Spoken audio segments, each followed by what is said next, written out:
The views expressed in this blog are hosted on my own website, are strictly personal, and do not reflect the views of any organization.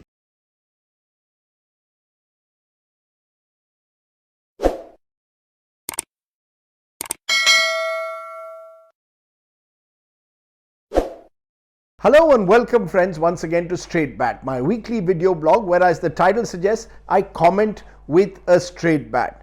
Now this week on the Straight Bat, I want to give you an insight into a legendary figure with whom I shared a rather special bond. Bishan Singh Bedi passed away this week.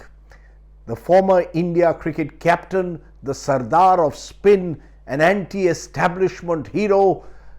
There are many ways in which you will remember the one and only Bishan Paji.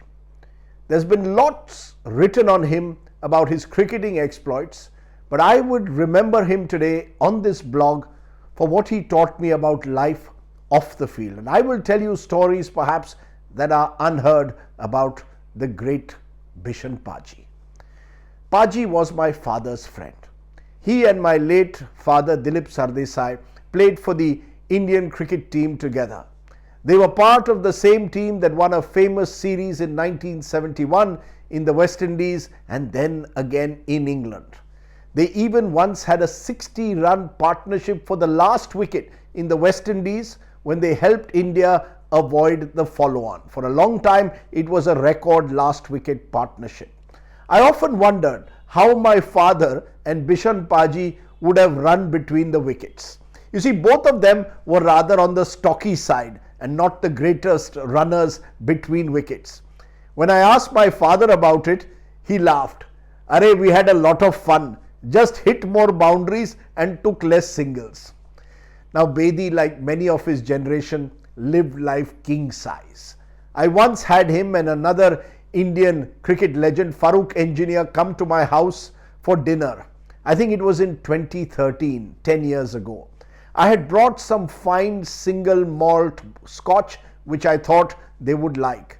Instead, both of them asked me, "Arey, give us some good Indian black label whiskey, Rajdeep." Sure enough, they finished nearly a bottle between them and then ate a good hearty meal. Bedi gave up drinking later in life. He was a very devout man, a proud Sikh and Indian. Every morning he would wake up at the crack of dawn to listen to Gurbani Kirtans from the Golden Temple in Amritsar and then take his dogs for a walk. But let me share with you a couple of anecdotes that will tell you more about the charm of the man and the lessons I have learned from him. The first is a story during the 1984 anti-Sikh riots, or should I say anti-Sikh pogrom, in which more than 3,000 people were killed. Like so many Sikhs and Indians, Bishan Bedi too was angered by the attacks on the Sikh community in the aftermath of Indira Gandhi's assassination. A few months after the violence that had shaken the national capital in the country, Bedi sir went to Rashtrapati Bhavan to meet the then President Gyani Zail Singh and I.S. Bindra, a senior Punjab IAS officer, a bureaucrat who would later become Indian Cricket Board President. Bedi told them that he feared for the future of his family and was thinking of moving to Amritsar, his original hometown, or even leave the country where he might feel safer. "Bishan, if I was you, I would definitely leave the country," Bindra, who was key advisor to the president, told him. Bedi was shocked. Imagine the country's top bureaucrat sitting in Rashtrapati Bhavan, instead of reassuring him about his safety, telling a former India cricket captain and a highly popular figure that he should leave the country. Bishan Singh Bedi didn't say a word to Mr. Bindra or Gyani ji that day, but he was fuming inside. He left the meeting abruptly, reached home and told his wife Anju that he had changed his plans of leaving Delhi, where he had bought some farmland on the outskirts of the city. "If I get killed, so be it. But I have every right to be here in my country," he told his wife. And so it was that on a farmland that Bedi built his house, and yes, a cricket pitch which he was hoping would one day become a full-fledged cricket academy where he could mentor and train the young. I tell you this story today, my friends, because it taught me a valuable lesson in life. Do not ever allow anyone, however powerful, to set your moral compass for you. Stay true to your conscience. The words of a senior IAS officer had angered Bedi because he felt as if all the years of serving the country as a cricketer were being discounted in one moment.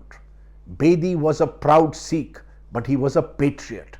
He wasn't going to leave India simply because, as he would often tell me, every bone in my body, Rajdeep, is Indian. My soul is India. Let me tell you another Bedi story. This time a little more amusing. I was traveling to Pakistan some 20-25 years ago on a reporting assignment. Bishan Paji was on the same flight to Lahore. In the duty free, I saw Mr. Bedi picking up a few bottles of rum. I reminded him that Pakistan had strict rules about alcohol and would disallow any alcohol to enter through customs. Bedi Paji just smiled. When we landed at Lahore, I found that a car had arrived on the airport tarmac to receive him. I tagged along with him. Instead of queuing up for customs check, we were straightaway taken into a VVIP enclosure and whisked out with the bottles of rum with us. As we left the airport, Mr. Bedi winked at me. Son, this is Pakistan and I am Bishan Bedi. I couldn't help smiling. Here was a cricketer who had led the Indian cricket team to Pakistan in 1978. A rather controversial tour because it was the first time India was visiting Pakistan in 17 years. India was defeated in that series. Bishan Bedi lost his captaincy there and his career was almost finished by the Pakistani batsman. It was a controversial tour because in one match the Pakistanis kept bowling bouncers to our Indian tailenders. The umpire refused to declare them no balls or wides. India lost the match because Mr. Bedi said one side is not playing cricket, the umpires are cheats, and he walked out. The manager of the tour, Fateh Singh Rao Gaikwad, told Bedi that, Bishan, this is a goodwill tour, how can we walk out? He said, forget a goodwill tour. You want to play a goodwill tour? Get Morarji Desai to lead the team, not me. Morarji Desai was then, remember, the Prime Minister of the country. And yet, despite all these controversies that he had in Pakistan, many decades later, he was still loved and admired in that country. In today's world, a Bishan Bedi would be called anti-national for building friendships and bridges in Pakistan, for having friendships with Pakistani cricketers like Intikhab Alam. But to me, his warm friendships across the LOC were a reminder that personal friendships and patriotism can easily coexist. A final third story I want to share with you is from my book Democracy's Leaven, where I have a chapter on Bishan Paji. In the late 1990s, an annual feature in Delhi was a cricket match between MPs and journalists.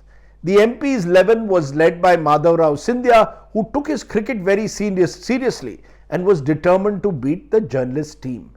Scindia invited Bedi to play for his team. I want you to be my star bowler, said Madhav Rao. Bedi smiled but politely declined the invite. You are my friend, sir, but my heart will always be with journalists and not with politicians. You see, too many politicians are steeped in corruption. So my conscience won't allow me to play on the same team with some of these corrupt netas. As it turned out, Bedi, who used to write a regular newspaper column at the time, turned up to play for us journalists instead and helped us win the match. He was, in that sense, my friends, a genuine conscience keeper in a period where most VVIPs were happy to mortgage and sell their soul for a few lakhs of rupees. He was always ready to tell truth to power, whether it was to a cricket board president or even to a powerful minister. You didn't always have to agree with what Bishan Bedi said, and I often didn't, but there was no malice in his heart. only purity in the soul. Which is why I will always remember my friend Bishan Paji with great fondness. In particular, I will miss his late night or early morning WhatsApp messages after he had watched one of my primetime debates on TV. He would often send me a sharp message. For God's sake, Rajdeep, don't be so soft on these politicians. Give these buggers hell. Yes, sir. I won't forget your words, Bishan Paji. I will keep trying to give them hell. Live in peace, sir. Om Shanti. That was the Straight Bat. Do, of course, subscribe to my YouTube channel for many more such videos. For now, stay well, stay safe. Jai Hind. Namaskar.